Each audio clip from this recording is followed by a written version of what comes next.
Hi everyone, here we are going to make a beautiful pouch. Let's get started. First we are going to cut two circles from this black polka dot fabric. Now cut two strips as well. After this we are going to fold the strip and stitch it. Now we are going to put it on the top of the circle. Stitch them together. Finally we are going to put the circle on the top and stitch it as well. Keep a small portion open and from that portion we are going to flip the fabric. So put your hand inside and flip it. After this we are going to cover it as well. Now we're going to take this rectangle shape of fabric and put it on one side. Stitch it like this. After stitching, we are going to hold it and then we are going to use it to close the bag. So you can use this fabric as well. Now we are going to put these threads on the side of both the circle and look, it's ready. You can pull the thread like this and close the pouch, and you can open it by pulling it and just open it like this, and look, it's ready.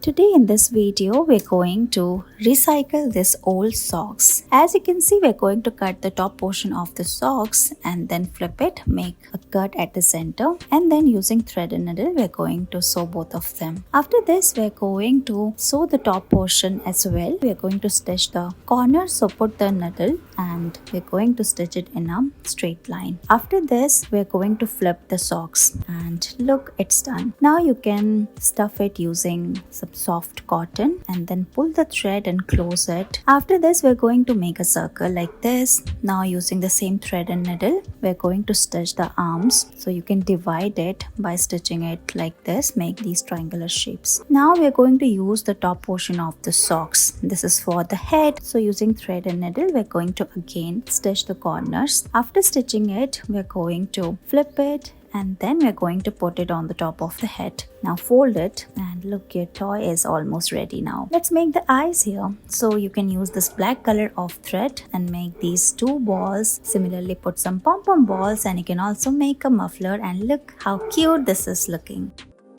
In this video, we're going to make a mini dress. So let's get started. So we're going to take this square piece of fabric and draw these lines. Now we're going to make a cut and start folding. Fold it from both the sides and make this triangular shape. Keep folding it, and then using this marker, we're going to mark a small line. Look how we're doing here in this video. Make sure to cut it like this and remove the extra part of the fabric. Now we're going to use this for the dress. After cutting, we are going to again use this marker and draw more shapes on the corner, and you have to cut it like this as well. And it's almost ready now. Simply hold it and give it shape. So we are going to fold the fabric and give it shape of this beautiful dress, and look how pretty this is looking. Let's make a beautiful tote bag. So the orange one is for the inner side of the bag. We are going to attach a pocket as well. Now fold both the fabric and stitch both of them. After this, we are going to draw 4 squares on the corners, and then we are going to cut each of them. After this, we are going to hold the fabric from the corner as well and stitch it. After this, we are going to put the handle on the white fabric and stitch the handle. After this, we are going to simply put the orange fabric and stitch it like this from the top first, and then we are going to put it inside the bag. You can see a small hole, so we are going to flip it from there. After this, we are going to close the hole as well, and look, your bag is almost ready now. You have to simply stitch it from the corners, hold the bag like this, and look, your beautiful mini bag is ready. Thank you so much for watching this video.